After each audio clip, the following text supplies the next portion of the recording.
In January of 2016, a man named Andrew Jackson Whittaker Jr. was sitting in a parking lot in West Virginia, crying alone in his car. 7 years earlier, he had won the largest undivided lottery jackpot in American history at the time, $315 million. He lost it all. His granddaughter, the person he said he won for, was dead. His wife had left him. His friends were gone. And the money was nowhere to be found. Now, before you say, "I would never do that," listen to the number that should stop you cold. 70% of lottery winners are completely broke within 7 years. Not struggling, broke. Many end up worse off than before they won. And the question that nobody asks is, why is this so consistent? Because Jack Whittaker is not an exception. He is the rule. And understanding why might be the most important financial lesson you ever learn. Welcome to Wired to Broke. Let me first show you that this is not a lottery problem, because the moment we call it a lottery problem, we give ourselves permission to ignore it. We think, I'll never win the lottery, so this doesn't apply to me. But the pattern has nothing to do with the lottery ticket. It has everything to do with sudden, unearned wealth, and what happens to a human mind when money arrives faster than wisdom. Look at professional athletes. The NFL Players Association reports that 78% of NFL players face serious financial stress or bankruptcy within 2 years of retirement. The average NFL career lasts 3 years. The average NFL salary is over $2 million per year. A player who lasts 5 years could reasonably earn $10 million. 78% are broke within 2 years of leaving. The NBA is similar. 60% of NBA players are broke within 5 years of retirement. Players who earned between $5 and $20 million per season. Gone. Now look at musicians. MC Hammer, a net worth of $33 million at his peak. Bankrupt within 3 years. Left with nothing but debt.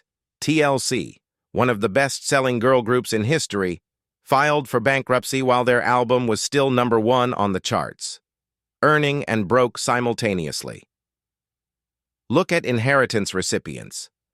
Studies of inherited wealth consistently show that the vast majority of family fortunes are depleted by the second generation and virtually gone by the third. The pattern is identical across all of them: lottery winners, athletes, musicians, heirs. The money arrives, and then, with remarkable consistency, it leaves. This is not bad luck. This is not stupidity. This is a psychological and structural response to a very specific trigger: wealth that arrives without the process that normally creates it.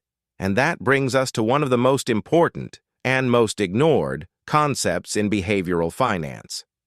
In the 1990s, therapists and financial counselors working with sudden wealth recipients began noticing a consistent cluster of symptoms: anxiety, paranoia, guilt, isolation, an inability to make even basic decisions, a profound loss of identity. They named it sudden wealth syndrome, and it is real. It is documented. It is not a joke about rich people having problems. It is a genuine psychological disruption caused by a financial reality that the mind was not built to process. Here is the core of what happens. Your sense of identity, who you are, is partly constructed by the constraints you navigate, by the choices you make within your limits, by the problems you solve, and how you solve them. When you are building financial life slowly, you develop a relationship with money. You learn what it feels like to earn it, to lose it, to protect it, to give it away. That relationship is built through thousands of small decisions made over years and decades. And in that process, you are not just accumulating money. You are accumulating judgment, financial character, a felt sense of what money is and what it means. Sudden wealth rips that process away. You skip the curriculum. You get the diploma without the education. And the result is a person who has the resources of the wealthy, but the financial identity of who they were before. Jack Whittaker, the West Virginia lottery winner, was already a successful businessman before he won. He was not poor. He had built a construction company worth $17 million. He knew how to run a business. But the scale of $315 million was simply a different world, a different set of decisions, a different set of threats, a different set of relationships than anything his identity had been built to navigate. When reporters asked him what went wrong, he said something striking. "I wish I had torn that ticket up." Not because the money was bad, but because the money arrived without the person he would have needed to be to use it well. This is sudden wealth syndrome, and its first and most devastating symptom is identity collapse. You no longer know who you are now that money is not the constraint. This brings us to the second layer of the problem, and I want you to pay close attention here, because this is the insight that explains everything else. Think about your immune system. It does not arrive fully formed at birth. It is built through exposure. Your body encounters a virus, mounts a response, and the next time that virus arrives, you are ready for it. The immune system works because of experience, because of the record of every challenge it has already overcome. Without that record, without those exposures, even a minor threat can become catastrophic. Financial judgment works the same way. It is not a trait you are born with. It is built through exposure, through the experience of making financial decisions, good ones and bad ones, and learning from both. Every time you choose between spending and saving, you are building your financial immune system. Every time you resist a purchase you could afford but know you shouldn't make, you are building it. Every time you recover from a financial mistake, you are building it. Lottery winners and sudden wealth recipients skip all of that. They have never been exposed to the specific decisions that $10 million requires. They have no antibodies for that amount. And when they encounter the threats that money attracts, the advisors who exploit them, the relatives who need loans, the investments that promise guaranteed returns, their financial immune system has no response because it has never been trained for this. The virus wins every time. And this is why advice does not help them. You can sit a lottery winner down and explain compound interest and tax strategy and estate planning. They can understand all of it intellectually, but understanding is not immunity. Reading about a virus does not protect you from it. Only exposure, real decisions with real consequences made over real time, builds the immunity. And lottery winners don't have time. The money is there now. The decisions are required now. And the immune system that would protect them is decades away from being built. Now let us talk about what that actually looks like in practice, because this is where it gets specific, and this is where the cargo cult comes in. During World War II, isolated Pacific Island tribes witnessed something extraordinary. Planes landed on their islands. Soldiers built runways, control towers, and radio equipment. And then, in quantities they had never seen, food and supplies rained from the sky. When the war ended, the planes stopped coming, and some of these tribes did something remarkable. They built wooden replicas of the runways. They carved wooden headphones.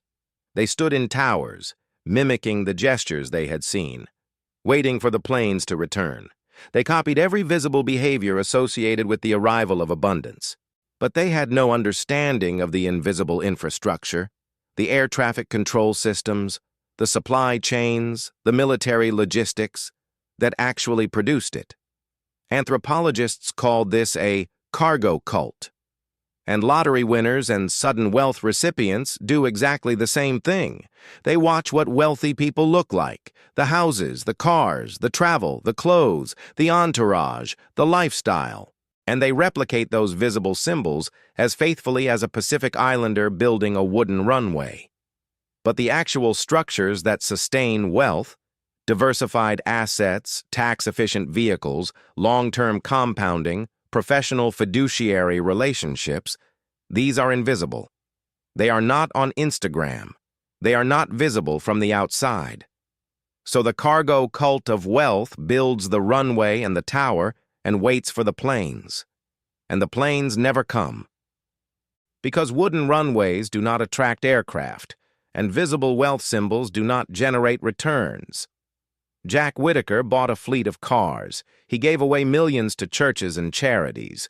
He carried enormous amounts of cash, sometimes hundreds of thousands of dollars, in a briefcase because it felt right, because that is what wealth looks like from the outside. But he never built the invisible structure, the assets that generate income, the legal frameworks that protect wealth, the professional relationships that manage it across time. He built the runway. He never built the airport. Now let us talk about the aspect of sudden wealth that is almost never discussed. And in my view, it is the single most devastating consequence of winning a large amount of money. It is not the spending. It is not the taxes. It is not the bad investments. It is the destruction of the social network. When you are financially similar to the people around you, when you earn roughly what your friends and family earn, your relationships have a natural equilibrium. You split dinner bills, you exchange favors, you help each other move, you lend $20. The moment that changes dramatically, every relationship you have is reconfigured around the new reality. Not because your friends and family are bad people, because money is a social force. It restructures everything it touches. Suddenly, everyone who asks to see you has a potential financial motive. You can never know for certain, so you begin to assume it, even when it is not true. Researchers who have studied lottery winners extensively report a consistent pattern. Within 2 years of winning, most lottery winners have lost contact with the majority of their previous social circle. Not because they abandoned their friends, because the asymmetry made genuine connection impossible.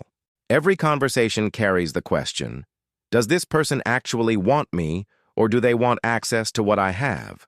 And without the ability to answer that question, without trust, without the natural reciprocity that equal relationships provide, lottery winners find themselves in a strange and terrible paradox, surrounded by more people than ever and more alone than they have ever been. Jack Whittaker's wife said in an interview after the divorce, "I don't like the person Jack's become. I don't like what money has done to Jack." She was not talking about the spending. She was talking about the isolation, about a man who had stopped being able to trust anyone, about someone who had money where connection used to be. So now the question becomes, is there anyone who gets this right? Is there a pattern among the rare people who receive sudden wealth and actually keep it? The answer is yes, and the pattern is surprisingly consistent. First, they do not quit their lives immediately. Research shows that lottery winners who maintain their wealth almost universally continue working, at least for 2 or 3 years after winning, not because they need the income, because continuing to work maintains the structure, identity, and social connections that keep them grounded. Second, they hire a fiduciary advisor within 30 days, not a broker, not a financial salesperson. A fiduciary, someone legally obligated to act in their interest, not their own. And they give that advisor significant decision-making authority before they touch a significant amount of the money themselves. Third, they take time before making any major decision. Financial counselors who work with sudden wealth recipients recommend what they call a decision freeze, a period of 6 months to 1 year during which no major financial decision is made at all.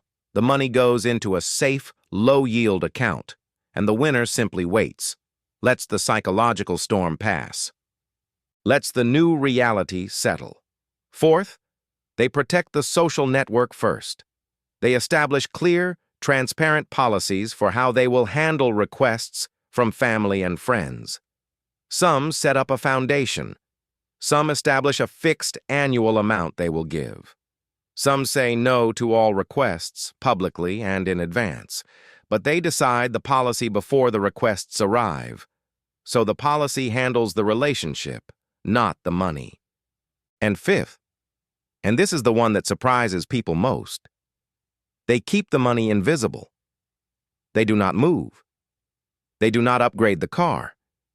They do not tell people they do not need to tell. They protect the social equilibrium that made their life meaningful before the money arrived. Here is the last thing I want to leave you with. You do not need a lottery ticket to experience the lottery loser effect. Any sudden income event, a large bonus, an inheritance, a business windfall, a settlement, triggers the same psychology at a smaller scale. The identity disruption, the cargo cult impulse to copy visible wealth, the pressure from your social network, the absence of a financial immune system for that specific amount. The question is not whether you will ever receive sudden money. The question is whether you are building right now the financial immune system that will protect you when you do. Because the people who survive sudden wealth are not the ones with the most willpower. They are the ones who built the structures before the money arrived, who knew what they stood for financially before the test came. The lottery doesn't destroy people. The absence of everything that wealth requires, built slowly over time through real decisions, destroys people. Subscribe to Wired to Broke. Every week, one idea that changes how you think about money. See you in the next one.